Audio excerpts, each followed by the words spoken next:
No, you are not your name. You are not, this physical body of yours. You are not, I don't know, all the identities that you have. You are your thoughts. That's who you truly are. You are your beliefs. Okay? I mean, just think about it, right? Imagine you believe that you were a mom. Everything that you would do and the way that you would live your life would be in accordance of that of a mom, with that of a mom, right? You would take care of a kid. You would, be very careful about what you ate because it affects your kid. You would get your kid ready for school, whatever it may be, right? And what if you believed you were hardworking, right? You truly believed you were hardworking. Well, you would probably be, especially if you were a student, you'd probably be studying, very diligent with what you did. You would be proactive with what you did. You would leave nothing left on the field. You'd empty your tank every single day, and the moment you hit your pillow, you fell asleep, right? So these are just very small examples of how your beliefs are you and how you are your beliefs. And so that kind of begs the question, okay, so if I am my beliefs, then how do my beliefs appear? Or how can I change my beliefs so that I can change myself? And that goes into like a whole rabbit hole, an entire rabbit hole. Our beliefs come from a variety of things, how we were brought up, our experiences, and us basically kind of being like, yes, our experience, yes. And just, it's like a feedback loop that just validates itself over and over again. That's how your beliefs form. And so the more times you validate your belief, the stronger that belief becomes. And a deeper part of you, that belief will become. I mean, if we kind of like extract it and we kind of create like an equation for it, just imagine this, right? Your beliefs turn into thoughts. Thoughts turn into actions. And actions, especially when done on a consistent basis and over a long time horizon, that will dictate your life and destiny. So if you trace it all the way back, that pretty much means, right, order of operations, that your beliefs dictate your life. So it's very important to really be cognizant of what you believe and also how you think, because you won't be able to change your beliefs unless you know how to think. If you kind of remove yourself and ask, why did I think that way? For example, I wanted to text a friend about a big discovery that I made, and like how much it meant to me, and that like I finally cracked it, and it's so awesome. But I paused, and I thought to myself, why do I want to send this? It's because I want to feel validated.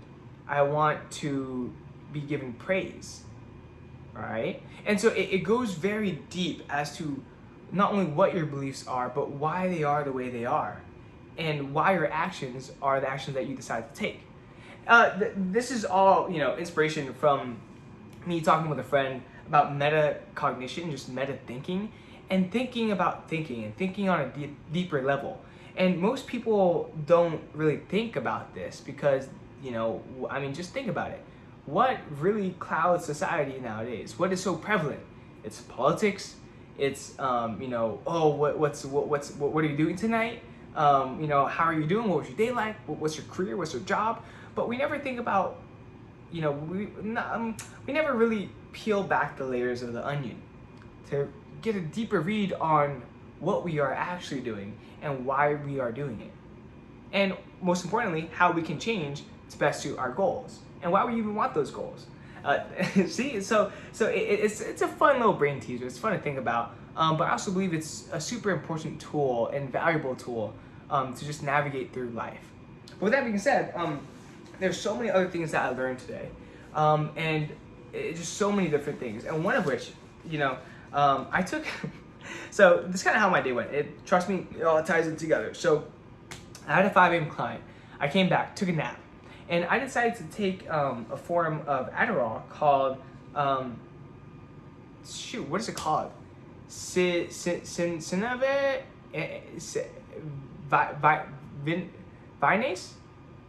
Anyway, it's basically a form, kind of a form of Adderall.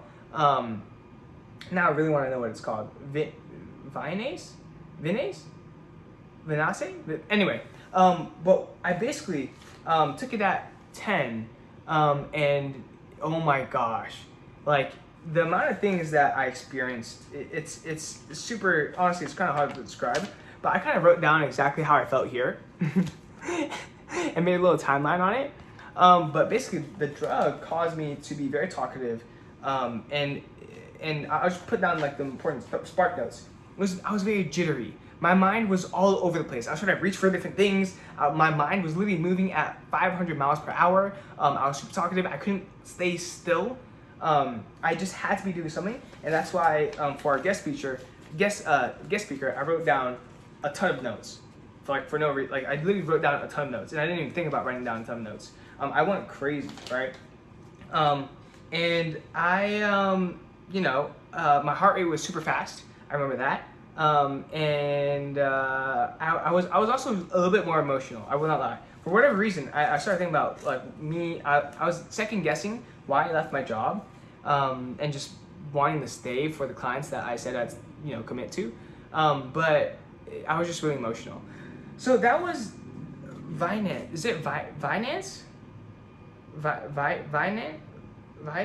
Anyway, it was quite the experience. Do I recommend Adderall or any derivatives of Adderall? Maybe as an experience, but definitely do not become reliant on it, because I could see why people get addicted to it. Like it's like it gives you like this high, and it makes you just go crazy, like absolutely crazy. My friend said I seemed like I was coked out, so maybe that's how being coked out feels like. But anyway, I'm not gonna do it anytime soon, at least. But it was a good experience. It was a fun experience. But my head definitely felt a little lighter. So I took it at 10, and the effects wore off at around 4 p.m. to 6 p.m. 6 p.m. was definitely gone. But as a result, I got a headache. So that was my experience with that. But when I was at my peak high with that drug, there was a guest speaker, and she was talking about self-compassion. And there was a lot of things that I wrote down in here, but the most important takeaway for me was it was framed like this.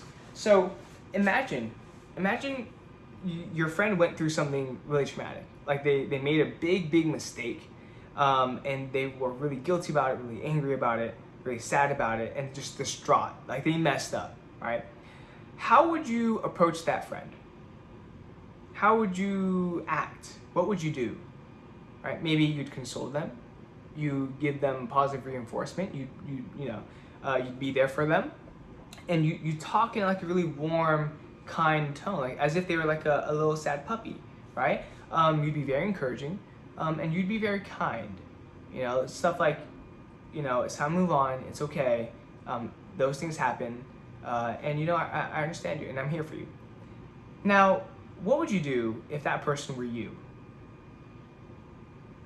How do you treat yourself in those moments? Do you beat yourself up? Do you yell at yourself? What type of tone do you use? Are you demeaning? Are you supportive? Probably not, right? At least for me. And that was kind of like a shell shock moment. I was like, shoot, I'm really hard on myself. And the things that I say to myself, I would never say to others. The way I treat myself, especially in my lowest moments, I would not do, say, or think to others. So if I am my best friend, and I should be my best friend, because only I truly have my interests at heart, besides God, then I should really treat myself as the best friend I've ever had, right? So that was kind of like an unlock for me. That was very special. But that's pretty much it for today. I know a lot of lessons here. I know I went all over the place, but I thought it was super important. Just as a reminder for me too, because when you really, back to the thinking thing, right? Meta thinking. When you really learn how to think, that's the most important skill you can have. Because again, your beliefs turn into your thoughts, turn into your actions, turn into your destiny, right? So it's just something to keep in mind. Like really ask yourself, why are you doing the things that you do? Why do you think the way that you think? How can you think better? How can you approach it or see it from a different light? I think those are super important skills to have, and very few people have them, or rather, very few people talk about it and are open to it. But with that being said, tomorrow, or rather today, is the final day that I will have any debt, credit card debt. Tomorrow is the first day in over 2 years that I will be debt free. I have just under $17,000 worth of credit card debt at around 78% APR. That's a lot. And by the grace of God, by the grace of my dad, and just all the good fortune that I'm very, very blessed to have, all that debt will be wiped away. And it's a fresh start. It is an opportunity for me to grow, to learn from my mistakes, and to just push and go as hard as I possibly can. I want to pay it forward, not only to my dad, who helped me a lot, but also the people who are in a similar situation as me. And to really put my chin up high and just move forward, always consistently, constantly pushing forward, moving forward, and like I always say, being better daily. And some exciting news, my boy Varun is calling me today about the idea that he had. So I'm very excited about that. And tomorrow I will actually be, tomorrow I will be in a meeting with the hedge fund guys. And they are, again, quote unquote, exploring opportunities. But, I want to explore this opportunity with them. Possibilities. And I'm excited because I know I have a lot to provide. I'm young, I'm a quick learner, I'm motivated, I'm driven, I'm passionate, I'm fiery, and I stick to my word, and I'm relentless. So I'm gonna come into that meeting, open to whatever possibilities they have for me, whatever they have in store, and just make a great impression, and just be prepared. So after my client tomorrow, so my client is at 5, ends at 6. So after that client, I'm going to just go all in to studying the company, studying the trades, and just prepping myself as much as I can, because preparation is key to success. So this is a long episode, but I'm happy I did it. I'm excited to look back on it. But with that being said, also it's called Vyvanse. I remember the drug is called Vyvanse. Anyway, with that being said, remember to be better daily. I will be better tomorrow by sleeping. Oh my gosh, I can sleep in. Oh my gosh. But I'm excited. I'm really excited for tomorrow. And I will also be very conscious. This is how I will actually be better tomorrow. I will be conscious, or at least put in more effort to be conscious of how I think, what I think about, and the words that I use. So, and I encourage you to do the same too. But with that being said, remember to hit that subscribe button to learn some nuggets from me, learn from my mistakes, avoid my mistakes, but also learn from my successes, right? Because I do have a few. So with that being said, I hope you have a beautiful rest of your day or night, and I'll see you tomorrow. Peace.